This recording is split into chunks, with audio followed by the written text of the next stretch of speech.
What's up guys, hope you all are in good for spirits. So guys, if you haven't subscribed my channel, do subscribe it and please share it with all your friends and fellows so it might help them as well. So guys, today we'll be discussing one of the most important topics of contraception, that is intrauterine devices.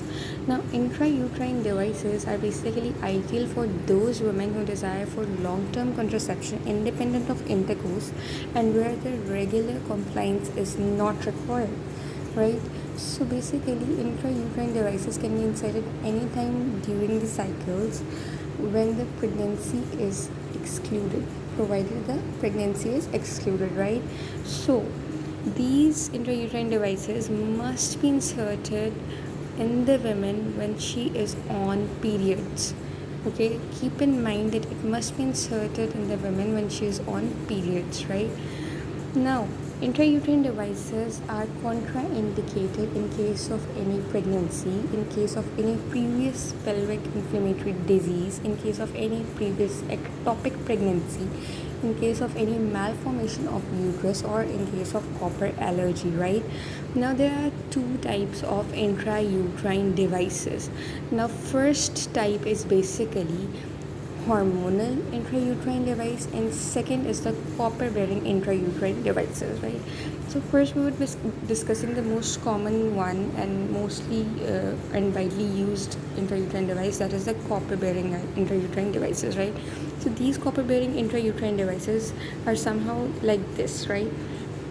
They are molded plastic devices and they basically disrupt the normal uterine environment and they are T-shaped, as you can see over here that they are T-shaped, right?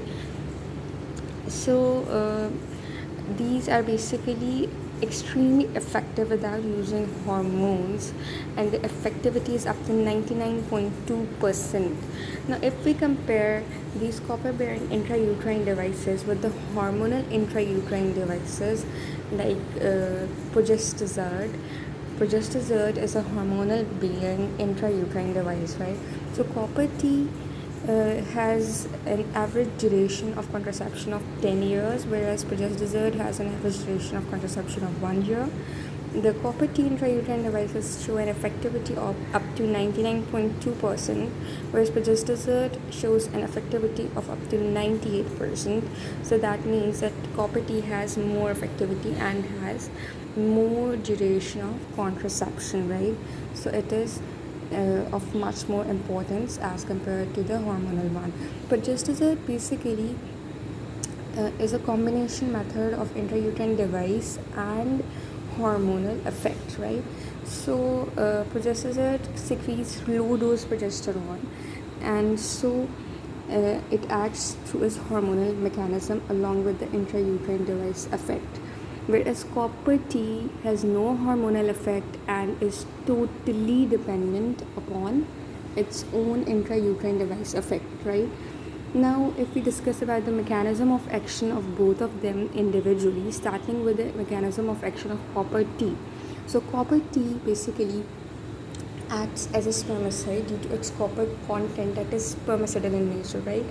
And sideways it also undergoes as a foreign body inflammatory reaction within the endometrium of the uterus and thus helps in blocking the egg from implanting, and in this way it prevents implantation within the uterus. So this was the mechanism of action of copper T, whereas progesterone has a mechanism of action that it thickens the mucus and it blocks the egg, right?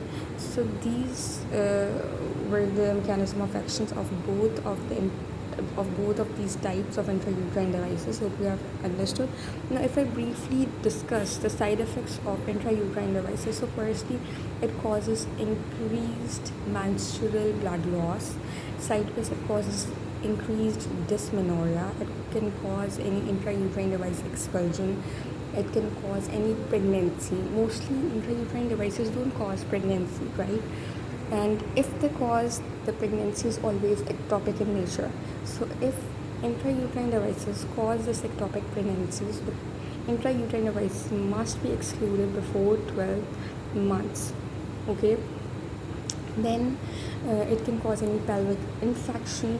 In case of pelvic infection, if the IUD is in place, it is not removed, then there's no need of treatment as such, right?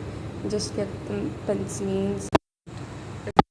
But if IUD is removed and the patient has, or if the patient had any intercourse, and so you would prescribe the patient to go for emergency contraception, right? And sideways, there are some actinomyces like organisms that are the commensals of normal cervical smear, right? So if these actinomyces like organisms are positive in a symptomatic patient, right, then you would give penicillin and you would remove the IUD. But if these actinomyces like organisms, they are positive in a non-symptomatic patient, then there is no need of any treatment, right? So this is also one of the side effect of intrauterine device, that is the pelvic infection that I have explained in detail.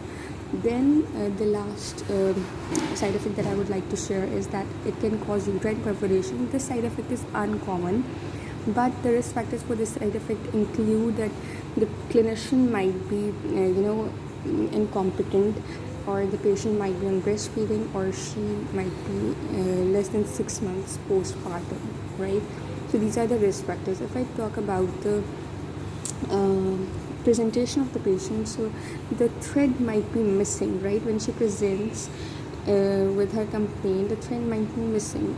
The intrauterine device has a thread with it, right? So if that thread is missing, it means that the patient has some uterine perforation. Sideways, she can complain of extreme pain, and if you see an ultrasound that there is no intrauterine device within the uterus, and on extra abdomen you find it within the abdomen, then also it's confirmed that there is a uterine perforation. So I hope I have explained about intrauterine in detail, and you have cleared your concept very nicely.